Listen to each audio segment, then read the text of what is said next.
A patient comes to your clinic with redness and irritation on the nasal side of the eye. They tell you that the lesion started as a small elevated area near the limbus and has gradually increased in the size over the years. Now, when you do a slit lamp examination, you see a triangular fibrovascular growth arising from the bulbar conjunctiva and extending onto the cornea. So, what is this? This is a pterygium. A pterygium is basically a chronic ocular surface disease characterized by fibrovascular proliferation and progressive corneal involvement. That means that a pterygium contains fibrous tissue, vascular tissue, and over time it gradually extends onto the cornea. Now, this lesion most commonly arises from the nasal interpalpebral conjunctiva and gradually crosses the limbus onto the corneal surface. This crossing of the limbus is actually a very important feature of pterygium. Now let us discuss the etymology of the term pterygium. The word pterygium comes from the Greek word pteryx, meaning wing, and clinically the lesion actually resembles a wing-shaped structure. Historically, pterygium was considered mainly a degenerative condition. Degenerative means that a condition that gradually develops with age-related tissue changes. But now we understand that pterygium is actually a progressive proliferative ocular surface disease. That means active proliferation is occurring at the level of the conjunctival and the limbal tissues. And the most important structure involved in this disease of pterygium is the limbus. Remember that. Now, what is the limbus? Now, the limbus is the junction between the cornea and the conjunctiva, and it contains the limbal stem cells which help maintain the normal corneal epithelium. You can think of the limbus as a biological barrier between the conjunctiva and the cornea. We already have a detailed video discussing the anatomy and functions of the limbus. The link to that video will be given in the description box. Now, pterygium is strongly associated with chronic ultraviolet exposure, especially in patients with prolonged outdoor exposure in hot, dry, and dusty environments. For example, farmers, laborers, field workers, or people with long-term sunlight exposure. This is why the disease is more common in tropical and equatorial regions where the ultraviolet exposure is higher. Now, with chronic ultraviolet exposure, especially the UVB radiations between 280 to 315 nanometers, repeated oxidative damage occurs at the limbus. This gradually leads to damage and dysfunction of the limbal stem cell niche present within the palisades of Vogt. And once this limbal barrier starts becoming dysfunctional, conjunctival tissue can gradually start migrating onto the cornea. And this process is known as conjunctivalization of the cornea. Normally, the cornea maintains its own transparent corneal epithelium, but in pterygium, conjunctival type epithelium starts extending over the corneal surface, and this is one of the key events in pterygium formation. Now, along with the limbal dysfunction, chronic inflammation also starts playing an important role. So till now, we discussed the barrier dysfunction. Now the second important component is inflammation. Inflammatory mediators and cytokines, they become activated and they start promoting further fibrovascular proliferation. That means the lesion gradually becomes more vascular, more thickened and more progressive in nature. This is why many pterygia appear vascular, inflamed, swollen and actively progressive. And this is known as an active pterygium.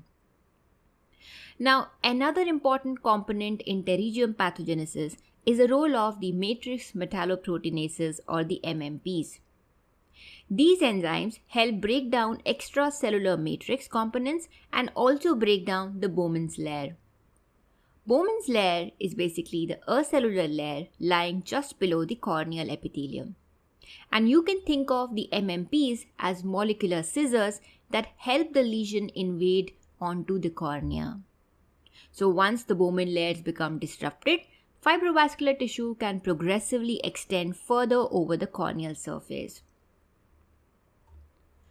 Now, because of this active fibrovascular proliferation and angiogenesis, pterygium is not simply an inert degenerative lesion. It is biologically a very active ocular surface disorder. Now, another interesting clinical feature is that pterygium occurs predominantly on the nasal side. One proposed explanation is the peripheral light focusing effect, where the oblique UV rays become concentrated near the nasal limbus. Now, you might ask, why not the temporal limbus? Because the nose partially blocks these rays from concentrating over the temporal side. You might have seen patients developing pterygium again even after surgery. And to understand recurrence, we must understand the underlying disease process. Even after the surgical excision, recurrence can still occur because surgery just removes the visible lesion, but the underlying abnormal limbal environment may still persist. Residual inflammation, abnormal limbal cells, fibrovascular activity, and ongoing cytokine signaling can again restart the same process. And this is why recurrence prevention becomes one of the most important goals during the pterygium surgery.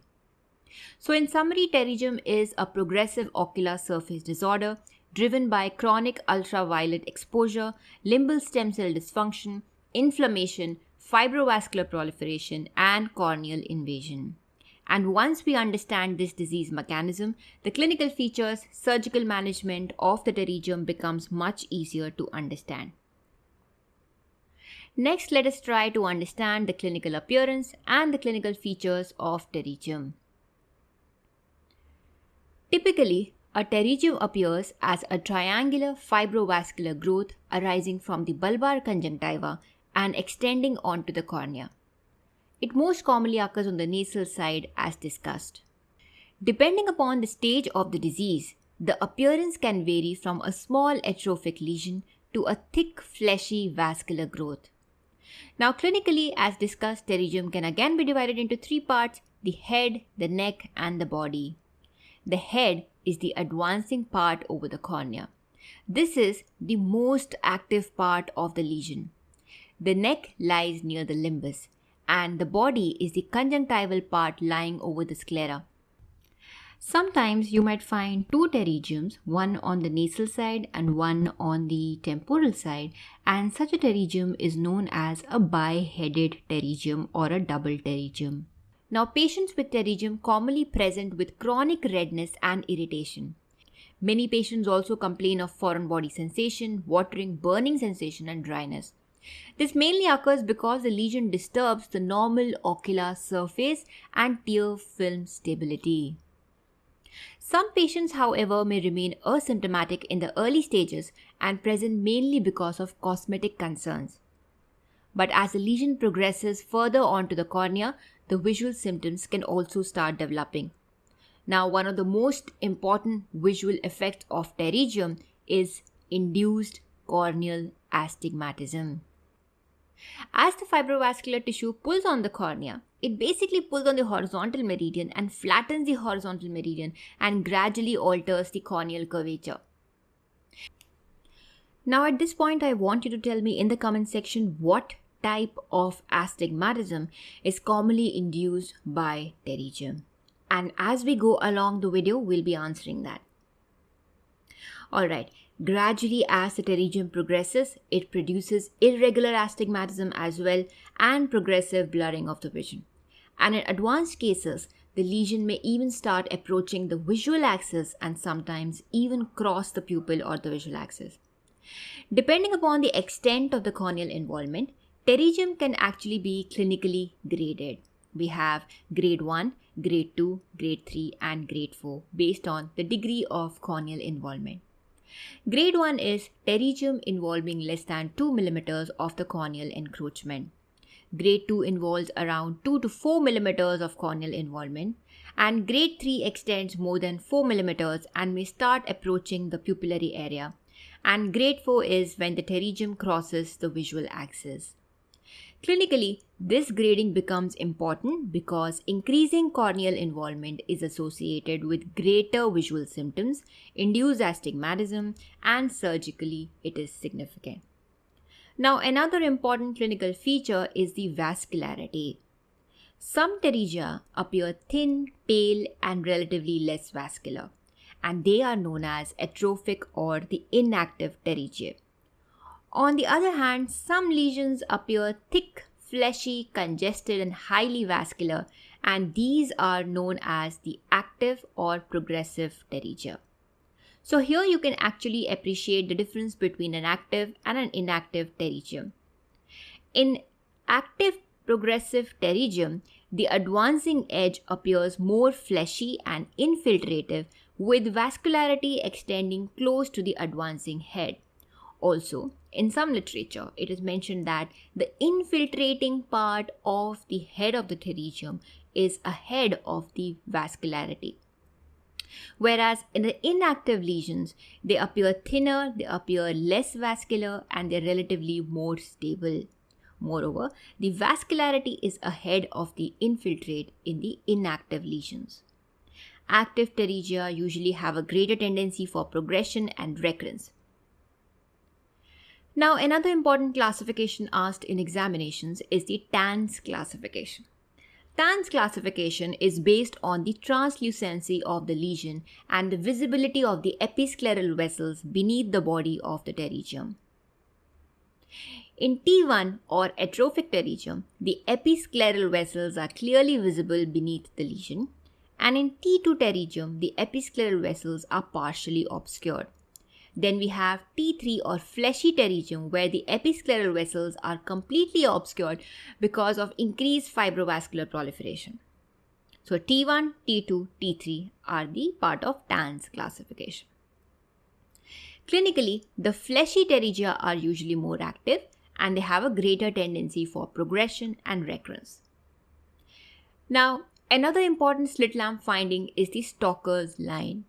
The Stocker's line is a line of iron deposition seen anterior to the advancing head of the pterygium. And its clinical significance? It is usually seen in long-standing pterygia. So now that we understand the clinical appearance of pterygium, the next question is how exactly does pterygium affect the vision and the ocular surface? As the fibrovascular tissue progressively extends onto the cornea, it exerts traction on the corneal surface. This traction gradually leads to flattening of the horizontal meridian. That means that the pterygium pulls along the horizontal meridian and gradually flattens it. Now, once the horizontal meridian becomes flatter, the vertical meridian becomes relatively steeper, and this induces with the rule astigmatism, a very important viva point. Initially, this induced astigmatism may still remain relatively regular, but as the lesion progressively extends further onto the cornea, the corneal surface starts becoming irregular, increasingly irregular. And this gradually produces irregular astigmatism and progressive visual distortion. So patients may now start complaining of blurred vision, distorted vision, glare, ghosting, shadowing, and frequent change in the spectacle numbers, all because of the pterygium-induced irregular corneal optics. Another important thing to understand is that the visual symptoms may develop even before the lesion reaches the visual axis. And why is that so? Because pterygium also disturbs the tear film stability and ocular surface stability. The irregular elevated surface alters the normal distribution of tear film and creates localized tear film instability in that region. Sometimes adjacent areas of localized corneal drying known as Dellin formation may also occur. And once the tear film becomes unstable, the optical quality of the corneal of the ocular surface also starts reducing. So this contributes to the fluctuating vision, irritation, dryness, and deterioration of the quality of vision.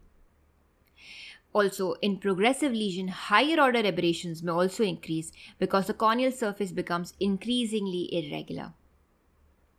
This becomes especially important in patients undergoing refractive surgery evaluation. So in advanced cases, the lesion may also gradually approach and even cross the visual axis. And once the visual axis becomes involved, significant reduction in the visual acuity can occur. Because of these effects on the corneal curvature and ocular surface stability, pterygium becomes very important during cataract surgery and refractive surgery planning. An advanced pterygium can alter the keratometry readings, can alter corneal topography readings, and even intraocular lens power calculation. And therefore, before planning cataract surgery or refractive surgery, significant pterygium may first require treatment. Another important clinical point is that many of the corneal changes may partially improve after pterygium excision. And once the tractional effects on the cornea reduces, the corneal curvature may gradually start becoming more regular. Alright, so in summary, how does pterygium affect vision? It induces astigmatism, it causes irregular corneal optics, tear film instability, higher order aberrations, and eventually visual axis involvement. Now that you understand the visual effects of pterygium, let us discuss the clinical evaluation and workup of pterygium. When we do a clinical evaluation of a patient with pterygium, we are not simply looking at the lesion. We are trying to understand how active the lesion is, how much corneal involvement is present, how much visual distortion is occurring, and whether the patient may eventually require surgical intervention or not. Now let us discuss the clinical evaluation and workup of a patient with pterygium. The first important step is history taking. You should ask the patient about duration of the lesion, progression in the size, redness, irritation, watering, foreign body sensation, dryness, and other visual symptoms. It is also important to ask whether the patient notices progressive blurring of vision or frequent changes in the spectacle number, because this may suggest progression of the pterygium. Since UV exposure plays an important role in pathogenesis, occupational history is also important. For example, outdoor work, farming, construction work, or prolonged sunlight exposure. And this is important not only for understanding the cause, but also because if the environmental risk factors continue even after surgery, the chances of recurrence may remain higher. Also, important thing to ask is the history of previous pterygium surgery, because many times the patient may actually be presenting with a recurrent pterygium, and recurrent pterygia are usually more difficult surgically because the tissue planes become distorted and scarred. Now, after the history taking, the next step is the slit lamp examination. During slit lamp examination, we evaluate the location of the lesion, vascularity, thickness, extent of the infiltrate, extent of corneal involvement, classification of the pterygium, activity of the lesion, Stalker's line, and surrounding ocular surface condition. We should carefully examine the advancing head of the pterygium and assess how far it has progressed onto the cornea. As discussed earlier, the amount of corneal involvement becomes important because it correlates with visual symptoms and also helps in surgical planning. Larger lesions with greater corneal encroachment usually will produce more astigmatism, more surface irregularity, and may require more extensive surgical dissection. Another important point during slit lamp examination, which you must mention in your exams, is differentiating between an active progressive pterygium from an inactive pterygium. And we have already discussed that before. After clinical examination, refraction is also important. This is important because pterygium can induce significant astigmatism and visual distortion, and many patients may show progressive refractive changes over time. Next comes keratometry and corneal topography, which is not routinely required in every patient, but usually reserved for moderate to advanced pterygium, visually significant astigmatism, progressive lesions, or preoperative planning before cataract surgery and refractive surgery. Corneal topography helps us evaluate the flattening of the cornea, astigmatism, surface irregularity, and distortion of the corneal optics. Another important aspect of evaluation is the tear film and ocular surface assessment. Since pterygium disturbs the tear film stability, many patients may also have associated dry eye changes. So, evaluation of the tear film breakup time, ocular surface staining, and tear film quality become useful in selected patients with those specific symptoms. Now, while evaluating a patient with pterygium, we must also keep the differential diagnosis in mind. This is another commonly asked examination topic. The differential diagnosis includes pseudopterygium, pinguicula, ocular surface squamous neoplasia, and a limbal dermoid. Let's discuss them one by one. Now, the pseudopterygium usually occurs secondary to trauma, inflammation, or chemical injury. Unlike the true pterygium, it may occur at any position around the limbus and is not typically restricted to the nasal interpalpebral area. An important clinical point is that a probe can often be passed beneath the neck of a pseudopterygium, and this is known as a probe test. This is also a commonly asked question in your vivas. Next is the pingicula. Pingicula usually remains confined to the conjunctiva and does not cross onto the cornea, and usually appears as a yellowish elevated conjunctival degeneration near the limbus. Whereas pterygium is more fibrovascular in appearance and progressively extends onto the cornea. Next is the ocular surface squamous neoplasia, or the OSSN. OSSN may show abnormal vascularity, irregular surface changes, leukoplakia, and atypical growth patterns, often with a feeding vessel. Then we have the limbal dermoid, which usually appears as a congenital well-circumscribed yellowish-white lesion near the limbus. Once we complete the evaluation of patients with pterygium, the next important question is, how do we medically manage these patients? So let's discuss the medical management. Medical management mainly helps in controlling symptoms, ocular surface inflammation, dryness, and progression-related irritation. And the most basic component of treatment, therefore, is ocular lubrication. Commonly used lubricants include the carboxymethylcellulose, hydroxypropyl methylcellulose, and preservative-free lubricating artificial tears. This becomes especially useful in patients who have associated ocular surface dryness. Another important aspect of management is protection from the ultraviolet exposure. Patients should be advised to reduce excessive sunlight exposure whenever possible. Protective eyewear, UV blocking sunglasses should be used, especially the wrap-around dark UV protective sunglasses, which reduce peripheral ultraviolet exposure. This is particularly important in patients with outdoor occupations like farming, construction work, or prolonged field exposure. Now, during the episodes of active inflammation, short courses of topical anti-inflammatory medications may also be used. Mild topical steroids such as the fluoromethalone, loteprednol, or short supervised courses of prednisolone acetate in selected patients. Now, some clinicians may also use topical non-steroidal anti-inflammatory drugs in selected symptomatic patients. These medications mainly help reduce the redness, surface irritation, congestion, and inflammation. However, prolonged unsupervised steroid use should always be avoided because the risk of raised intraocular pressure, steroid-induced glaucoma, cataract formation, and secondary infections exist. Now, despite the medical treatment, the pterygium itself may continue progressing, and this is because the medical management controls symptom, but it does not remove the underlying fibrovascular tissue. So, if the lesion continues to progress, induces significant astigmatism, causes visual impairment, produces severe irritation, becomes cosmetically significant, surgical treatment may eventually become necessary. So, in summary, medical management mainly focuses on symptomatic relief, ocular surface stabilization, control of inflammation, dry eye management, and UV protection.